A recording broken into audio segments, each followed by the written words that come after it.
ನಮಸ್ಕಾರ ಗೆಳೆಯರೇ, ದೇಶ ಪ್ರೇಮಿಗಳೇ, ನಮ್ಮ ಕನ್ನಡ ಡಿಫೆನ್ಸ್ ನ್ಯೂಸ್ ಯೂಟ್ಯೂಬ್ ಚಾನಲ್ಗೆ ಸ್ವಾಗತ ನಿಮಗೆ.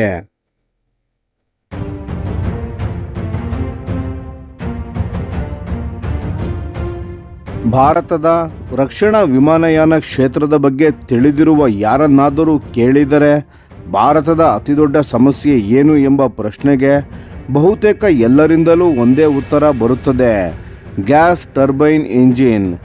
ದಶಕಗಳ ಕಾಲ ಭಾರತದ ಯುದ್ಧ ವಿಮಾನಗಳ ಕನಸುಗಳನ್ನು ತಡೆಯುತ್ತಿರುವುದು ರಡಾರ್, ಮಿಸೈಲ್, ಏವಿಯಾನಿಕ್ಸ್ ಅಥವಾ ಏರ್ಕ್ರಾಫ್ಟ್ ಡಿಸೈನ್ ಅಲ್ಲ. ನಿಜವಾದ ಅಡ್ಡಿಯಾಗಿರುವುದು ಸ್ವದೇಶಿ ಫೈಟರ್ ಜೆಟ್ ಇಂಜಿನನ್ನು ಅಭಿವೃದ್ಧಿಪಡಿಸಲು ಆಗದಿರುವುದು. ಇಂದಿಗೂ ಭಾರತೀಯ ವಾಯುಪಡೆಯ ಬಹುತೇಕ ಯುದ್ಧ ವಿಮಾನಗಳು ವಿದೇಶಿ ಇಂಜಿನ್ಗಳ ಮೇಲೆಯೇ ಅವಲಂಬಿತವಾಗಿವೆ.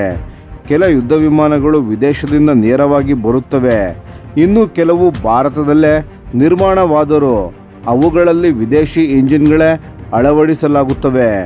ಸು-30 MKI ಯುದ್ಧ ವಿಮಾನಗಳ AL-31FP ಇಂಜಿನ್ಗಳು ಭಾರತದಲ್ಲಿ ಲೈಸೆನ್ಸ್ ಅಡಿಯಲ್ಲಿ ಅಸೆಂಬಲ್ ಆಗುತ್ತವೆ, ಆದರೆ ಅದನ್ನು ಸಂಪೂರ್ಣ ಸ್ವಾವಲಂಬನೆ ಎಂದು ಕರೆಯಲು ಸಾಧ್ಯವಿಲ್ಲ. ಈ ಇಂಜಿನ್ ಸಮಸ್ಯೆ ಮತ್ತೊಮ್ಮೆ ಸುದ್ದಿಯಲ್ಲಿದೆ. ಕಾರಣ LCA ತೇಜಸ್ Mk1Aನಲ್ಲಿ ಬಳಸಲಾಗುವ ಜನರಲ್ ಎಲೆಕ್ಟ್ರಿಕ್ F404 ಇಂಜಿನ್. ಇತ್ತೀಚಿನ ದಿನಗಳಲ್ಲಿ ತೇಜಸ್ Mk1A ಕುರಿತು ಚರ್ಚೆಗಳು ನಡೆದಾಗ radar mode, electronic warfare system, software integration ಅಥವಾ ವೆಪನ್ ಪ್ಯಾಕೇಜ್ಗಳ ಬಗ್ಗೆ ಹೆಚ್ಚು ಮಾತನಾಡಲಾಗುತ್ತದೆ. ಆದರೆ ಒಂದು ಸರಳ ಸತ್ಯವನ್ನು ನಾವು ಮರೆಯಬಾರದು: ಇಂಜಿನ್ ಇಲ್ಲದೆ ಯಾವುದೇ ಏರ್ಕ್ರಾಫ್ಟ್ ಹಾರಲು ಸಾಧ್ಯವಿಲ್ಲ. ಪ್ರಸ್ತುತ ತೇಜಸ್ Mk1A ಯೋಜನೆಯು F404 ಇಂಜಿನ್ಗಳ ಪೂರೈಕೆಯನ್ನು ಕಾಯುತ್ತಿದೆ. HAL ತನ್ನ ಬಳಿ ಇರುವ ಸೀಮಿತ ಇಂಜಿನ್ಗಳೊಂದಿಗೆ ಏರ್ಕ್ರಾಫ್ಟ್ ಉತ್ಪಾದನಾ ಚಟುವಟಿಕೆಗಳನ್ನು ಮುಂದುವರೆಸುತ್ತಿದೆ.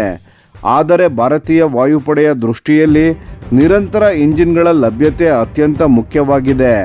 ವಾಯುಪಡೆ ಪ್ರತ್ಯೇಕವಾಗಿ ಕೆಲವು ಏರ್ಕ್ರಾಫ್ಟ್ಗಳನ್ನು ಸ್ವೀಕರಿಸುವ ಬದಲು ಸಂಪೂರ್ಣ ಪ್ಲಾಟ್ಫಾರ್ಮ್ ಎಲ್ಲ ಅಂಶಗಳಲ್ಲಿಯೂ ಪರಿಪಕ್ವತೆ ತಲುಪಿದ ನಂತರ ದೊಡ್ಡ ಪ್ರಮಾಣದಲ್ಲಿ ಸೇರ್ಪಡೆಗೊಳಿಸಲು ಬಯಸುತ್ತಿರುವಂತೆ ಕಾಣುತ್ತದೆ.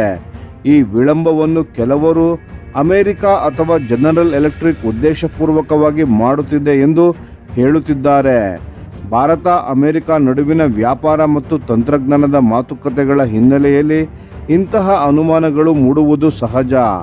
ಆದರೆ ವಾಸ್ತವ ಚಿತ್ರ ಸ್ವಲ್ಪ ಭಿನ್ನವಾಗಿದೆ. F404 ಇಂಜಿನ್ ಪ್ರೊಡಕ್ಷನ್ ಲೈನ್ ಬಹುತೇಕ ಮುಚ್ಚುವ ಹಂತಕ್ಕೆ ಬಂದಿದ್ದ ಸಮಯದಲ್ಲೇ ಭಾರತ ಅದರ ಪ್ರಮುಖ ಗ್ರಾಹಕರಲ್ಲಿ ಒಂದಾಗಿ ಹೊರಹೊಮ್ಮಿತು. ಒಂದು ಇಂಜಿನ್ ಉತ್ಪಾದನಾ ಘಟಕವನ್ನು ಮರುಪ್ರಾರಂಭಿಸುವುದು ಮತ್ತು ಉತ್ಪಾದನಾ ಸಾಮರ್ಥ್ಯವನ್ನು ವೇಗವಾಗಿ ಹೆಚ್ಚಿಸುವುದು ಸುಲಭದ ಕೆಲಸವಲ್ಲ. ಜನರಲ್ ಎಲೆಕ್ಟ್ರಿಕ್ ಭಾರತಕ್ಕೆ ಇಂಜಿನ್ಗಳನ್ನು ಪೂರೈಸಲು ತನ್ನ ಉತ್ಪಾದನಾ ಸಾಮರ್ಥ್ಯದಲ್ಲಿ ದೊಡ್ಡ ಮಟ್ಟದ ಹೂಡಿಕೆ ಮಾಡಿದೆ. ವಿಶೇಷವಾಗಿ ಭಾರತ ಹೆಚ್ಚುವರಿಯಾಗಿ 97 ತೇಜಸ್ Mk1A ಫೈಟರ್ ಜೆಟ್ಗಳಿಗೆ ಆದೇಶ ನೀಡಿದ ನಂತರ ಕಂಪನಿಯು ತನ್ನ ಉತ್ಪಾದನಾ ಸಾಮರ್ಥ್ಯವನ್ನು ಇನ್ನಷ್ಟು ವಿಸ್ತರಿಸಿದೆ. ಆದರೆ ನಿಜವಾದ ಸಮಸ್ಯೆ ಕೇವಲ ಇಂದಿನ ವಿಳಂಬವಲ್ಲ.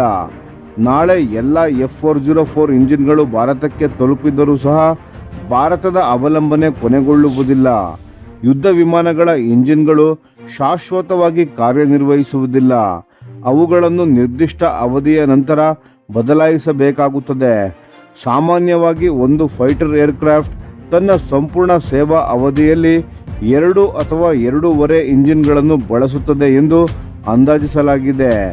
ಅಂದರೆ ಇಂಜಿನ್ ಮೇಲಿನ ಅವಲಂಬನೆ ಏರ್ಕ್ರಾಫ್ಟ್ ಖರೀದಿಸುವ ಹಂತದಲ್ಲಿ ಮಾತ್ರವಲ್ಲ, ಮುಂದಿನ ಹಲವು ದಶಕಗಳವರೆಗೆ ರಿಪ್ಲೇಸ್ಮೆಂಟ್, ಓವರ್ಹೌಲ್, ಅಪ್ಗ್ರೇಡ್ ಮತ್ತು ಮೇಂಟೆನೆನ್ಸ್ಗಳ ಹಂತಗಳಲ್ಲಿಯೂ ಮುಂದುವರಿಯುತ್ತದೆ. ಇದೇ ವಿಚಾರವನ್ನು ಸಾರ್ವಜನಿಕ ಚರ್ಚೆಗಳಲ್ಲಿ ಬಹಳಷ್ಟು ಮಂದಿ ಗಮನಿಸುವುದಿಲ್ಲ. ಆದರೆ ಇಂಜಿನ್ ಸ್ವಾವಲಂಬನೆಯ ಚರ್ಚೆಯಲ್ಲಿ ಇದು ಅತ್ಯಂತ ಪ್ರಮುಖ ಅಂಶವಾಗಿದೆ. ಇಲ್ಲಿಯೇ GTRE ಅಭಿವೃದ್ಧಿಪಡಿಸುತ್ತಿರುವ ಕಾವೇರಿ ಇಂಜಿನ್ ಮತ್ತೆ ಆಶಾಕಿರಣವಾಗಿ ಕಾಣಿಸುತ್ತಿದೆ. ಮೂಲತಃ ಕಾವೇರಿ ಇಂಜಿನ್ಗಳನ್ನು ತೇಜಸ್ ಯೋಜನೆಗಾಗಿ ಅಭಿವೃದ್ಧಿಪಡಿಸಲಾಗಿತ್ತು. ಆದರೆ ತಾಂತ್ರಿಕ ಸವಾಲುಗಳು, ಮೆಟೀರಿಯಲ್ ಸೈನ್ಸ್ನ ಸಮಸ್ಯೆಗಳು ಮತ್ತು ಅಗತ್ಯ ಮಟ್ಟದ ಥ್ರಸ್ಟ್ ಅನ್ನು ಸಾಧಿಸಲು ಆಗದ ಕಾರಣ ಅದು ತೇಜಸ್ನಿಂದ ಹೊರಗುಳಿಯಿತು. ಅನೇಕ ವರ್ಷಗಳ ಕಾಲ ಕಾವೇರಿ ಇಂಜಿನ್ ಭಾರತದ ವೈಮಾನಿಕ ಇಂಜಿನ್ ಅಭಿವೃದ್ಧಿಯ ವಿಫಲತೆಯ ಸಂಕೇತವಾಗಿತ್ತು. ಆದರೆ ಕತೆ ಅಲ್ಲಿಯೇ ಮುಗಿಯಲಿಲ್ಲ. ಕೆಲ ವರ್ಷಗಳ ಹಿಂದೆ GTRE ಒಂದು ಭಾರತೀಯ ಕೈಗಾರಿಕಾ ಪಾಲುದಾರರೊಂದಿಗೆ ಅಂದರೆ ಗೋದ್ರೇಜ್ ಕಂಪನಿಯೊಂದಿಗೆ ಸೇರಿ ಕಾವೇರಿ ಇಂಜಿನ್ನ ಆಫ್ಟರ್ ಬರ್ನಿಂಗ್ ವೇರಿಯಂಟ್ ಅನ್ನು ಅಭಿವೃದ್ಧಿಪಡಿಸುವ ಪ್ರಯತ್ನ ಆರಂಭಿಸಿತು. ಈ ಯೋಜನೆಯ ಉದ್ದೇಶ ಸ್ಪಷ್ಟವಾಗಿತ್ತು. ತೇಜಸ್ MK1 ಮತ್ತು MK1A ಅಗತ್ಯವಿರುವ ಸುಮಾರು 85 ಕಿಲೋನ್ಯೂಟನ್ ಥ್ರಸ್ಟ್ ಅನ್ನು ಉತ್ಪಾದಿಸುವ ಇಂಜಿನ್ ನಿರ್ಮಾಣ ಸಾಧ್ಯವೇ ಎಂಬುದನ್ನು ಪರಿಶೀಲಿಸುವುದು. ನಂತರ ಘಾತಕ್ UCAV ಯೋಜನೆಯಿಂದ ಕಾವೇರಿ ಇಂಜಿನ್ ಕಾರ್ಯಕ್ರಮಕ್ಕೆ ಹೊಸ ಜೀವ ಸಿಕ್ಕಿತು. ಈ ಯೋಜನೆಯ ಸಮಯದಲ್ಲಿ ಇಂಜಿನ್ನಲ್ಲಿ ಅನೇಕ ಬದಲಾವಣೆಗಳನ್ನು ಮಾಡಲಾಯಿತು. ಪರಿಣಾಮವಾಗಿ ಮೂಲ ಕಾವೇರಿಗಿಂತ ಬಹಳ ಭಿನ್ನವಾದ ಹೊಸ ವಿನ್ಯಾಸ ಹೊರಹೊಮ್ಮಿತು. ಲಭ್ಯವಿರುವ ಮಾಹಿತಿಯ ಪ್ರಕಾರ ಈ ಹೊಸ ಇಂಜಿನ್ ಸುಮಾರು 50 ಕಿಲೋನ್ಯೂಟನ್ ಡ್ರೈ ಥ್ರಸ್ಟ್ ಅನ್ನು ಉತ್ಪಾದಿಸುವ ಸಾಮರ್ಥ್ಯವನ್ನು ತೋರಿಸಿದೆ. ಇದು ಘಾತಕ್ UCAV ನಂತಹ ವೇದಿಕೆಗಳಿಗೆ ಸಾಕಷ್ಟು ಸೂಕ್ತವಾಗಿದೆ. ಈಗ ಮುಂದಿನ ಹಂತವೆಂದರೆ ಆಫ್ಟರ್ ಬರ್ನರ್ ಅನ್ನು ಅಳವಡಿಸಿ ಥ್ರಸ್ಟ್ ಅನ್ನು ಕ್ರಮೇಣ ಹೆಚ್ಚಿಸುವುದು. ದೀರ್ಘಕಾಲೀನ ಗುರಿ ಇನ್ನು 85 ಕಿಲೋನ್ಯೂಟನ್ ಥ್ರಸ್ಟ್ ಸಾಧಿಸುವುದೇ ಆಗಿದೆ. ಇದಕ್ಕಿಂತಲೂ ಆಸಕ್ತಿದಾಯಕ ಸಂಗತಿ ಏನೆಂದರೆ ಇಂಜಿನ್ ಈಗಾಗಲೇ ಸುಮಾರು 73 ಕಿಲೋನ್ಯೂಟನ್ ಸಸ್ಟೈನ್ಡ್ ಥ್ರಸ್ಟ್ ಅನ್ನು ಪ್ರದರ್ಶಿಸಿದೆ ಎಂದು ವರದಿಗಳು ಸೂಚಿಸುತ್ತವೆ. ಇನ್ನಷ್ಟು ಸುಧಾರಣೆಗಳ ಮೂಲಕ ಈ ಸಾಮರ್ಥ್ಯವನ್ನು ಹೆಚ್ಚಿಸುವ ನಿರೀಕ್ಷೆ ಇದೆ. ಈ ಬಾರಿ GTRE ಅನುಸರಿಸುತ್ತಿರುವ ವಿಧಾನ ಹಿಂದಿನ ಪ್ರಯತ್ನಗಳಿಗಿಂತ ಭಿನ್ನವಾಗಿದೆ. ಮೊದಲ ಪ್ರಯತ್ನದಲ್ಲೇ ಪರಿಪೂರ್ಣ ಇಂಜಿನ್ಗಳನ್ನು ನಿರ್ಮಿಸಲು ಯತ್ನಿಸುವ ಬದಲು ಮೊದಲು ಫ್ಲೈಟ್ ಸರ್ಟಿಫಿಕೇಶನ್ ಪಡೆಯಬಹುದಾದ ಫೈಟರ್ ಏರ್ಕ್ರಾಫ್ಟ್ನಲ್ಲಿ ಹಾರಬಹುದಾದ ಸ್ವದೇಶಿ ಇಂಜಿನ್ಗಳನ್ನು ನಿರ್ಮಿಸುವ ಗುರಿಯನ್ನು ಇಟ್ಟುಕೊಂಡಿದೆ. ಅದರ ನಂತರ ಬ್ಲಾಕ್ ಬೈ ಬ್ಲಾಕ್ ವಿಧಾನದಲ್ಲಿ ಇಂಜಿನ್ನ ಸಾಮರ್ಥ್ಯ, ವಿಶ್ವಾಸಾರ್ಹತೆ ಮತ್ತು ಥ್ರಸ್ಟ್ ಅನ್ನು ನಿರಂತರವಾಗಿ ಹೆಚ್ಚಿಸುವ ಯೋಜನೆ ಇದೆ. ವಿಶ್ವದ ಅನೇಕ ಯಶಸ್ವಿ ಏರೋ ಇಂಜಿನ್ ಕಾರ್ಯಕ್ರಮಗಳು ಇದೇ ರೀತಿಯ ಹಂತ ಹಂತದ ಅಭಿವೃದ್ಧಿ ಮಾದರಿಯನ್ನು ಅನುಸರಿಸಿವೆ. ಈ ಯೋಜನೆ ಯಶಸ್ವಿಯಾದರೆ ಅದರ ಪರಿಣಾಮ ಅತ್ಯಂತ ದೊಡ್ಡದಾಗಿರುತ್ತದೆ. ಭಾರತವು ಕೇವಲ ಇಂಜಿನ್ಗಳನ್ನು ಆಮದು ಮಾಡುವ ಅವಶ್ಯಕತೆಯನ್ನು ಕಡಿಮೆ ಮಾಡುವುದಲ್ಲ, ತನ್ನ ಫೈಟರ್ ಫ್ಲೀಟ್ನ ಮೇಂಟೆನೆನ್ಸ್, ಸ್ಪೇರ್ ಪಾರ್ಟ್ಸ್, ಅಪ್ಗ್ರೇಡ್ಸ್ ಹಾಗೂ ಭವಿಷ್ಯದ ವಿಸ್ತರಣೆಯ ಮೇಲೂ ಸಂಪೂರ್ಣ ನಿಯಂತ್ರಣ ಪಡೆಯಬಹುದು.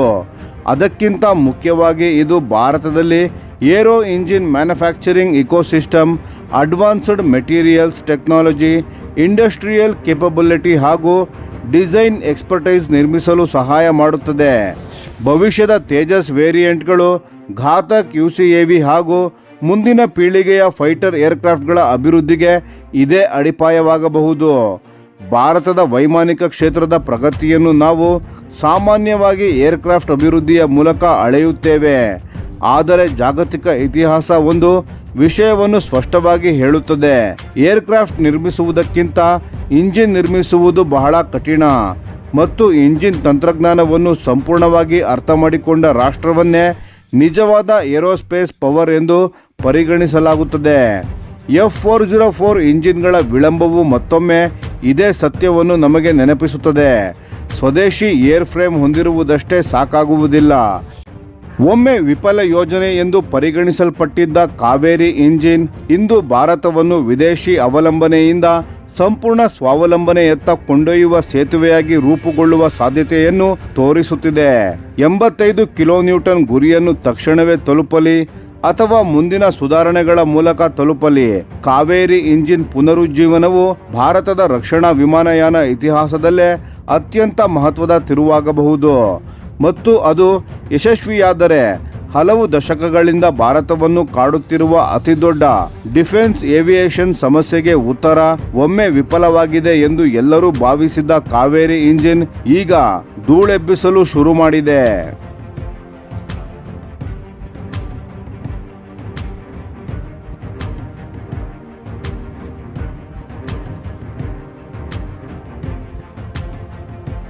ಈ ವಿಡಿಯೋ ನಿಮಗೆ ಇಷ್ಟವಾಗಿದ್ದರೆ ಲೈಕ್ ಮಾಡಿ ಮತ್ತು ನಮ್ಮ ಚಾನೆಲ್ ಅನ್ನು ಸಬ್ಸ್ಕ್ರೈಬ್ ಮಾಡಿ ಹಾಗೂ ಬೆಲ್ ಐಕಾನ್ ಒತ್ತಿ. ಯಾವ ಅಪ್ಡೇಟ್ಗೂ ಮಿಸ್ ಆಗಬೇಡಿ. ಡಿಫೆನ್ಸ್ ಸುದ್ದಿಗಳನ್ನು ತ್ವರಿತವಾಗಿ ಪಡೆಯಿರಿ. ನಿಮ್ಮ ಬೆಂಬಲವೇ ನಮ್ಮ ಶಕ್ತಿ. ಭಾರತ ಬಲಿಷ್ಠವಾಗಲಿ ಎಂದು ಆಶಿಸುತ್ತಾ ಭಾರತ ಮಾತೆಗೆ ಜೈ. ಧನ್ಯವಾದಗಳು.